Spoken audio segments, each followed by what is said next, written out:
Sony waited over a decade after the launch of the PS4, which kicked off the 8th generation of video game systems, to exit the console market. And as we go closer to fully embracing the new generation credentials of the gaming giant, Sony's marketing would have us believe that we are ready to say goodbye to the PS4 and make a significant change in our attention to the PS5. Therefore, keep watching this video to learn more about this topic. Sony has only later revealed that it intends to discontinue production of its platform of the previous generation, the PS4, within the next 3 years. In addition, it was speculated that the PS4's life cycle might end sooner rather than later due to the impending arrival of the PS5 in 2020. Also, in their most recent financial presentation, the Japanese console makers reaffirmed that they want to focus on the future, including the PS5, PC, and mobile platforms. According to the data shown during the presentation, Sony plans to migrate the majority of its video game catalog to the PS5 by the year 2025. In addition, the corporation has claimed that its portfolio will experience a significant increase in the number of titles made available for distribution on personal computers and mobile devices.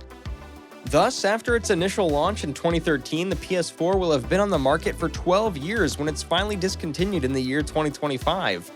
Also, during the presentation, Sony detailed its ambitious intentions to expand its business outside the PlayStation environment by developing games for personal computers and mobile devices.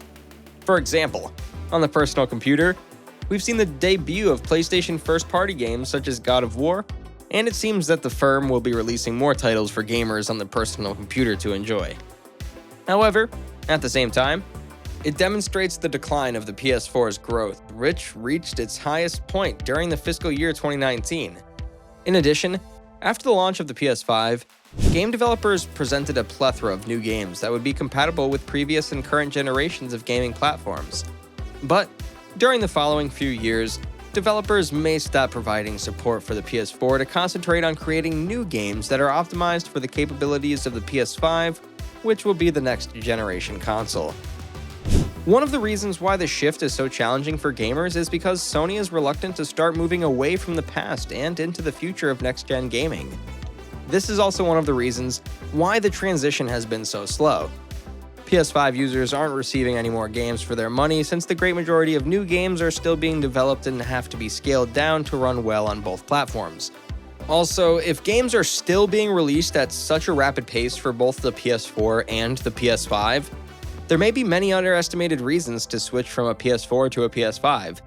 It would be far more rational not to spend an additional several $100s on a flashy new system that plays the same games as the one you already own, since it would be a waste of money. In other words, it would seem like Sony is caught in a time loop, and unless it manages to break out of this loop, you may as well keep using your PS4 until something better comes along. The PS4 is a fantastic and dependable gaming platform, and it helped Sony get through the challenging early phases of the launching of the PS5.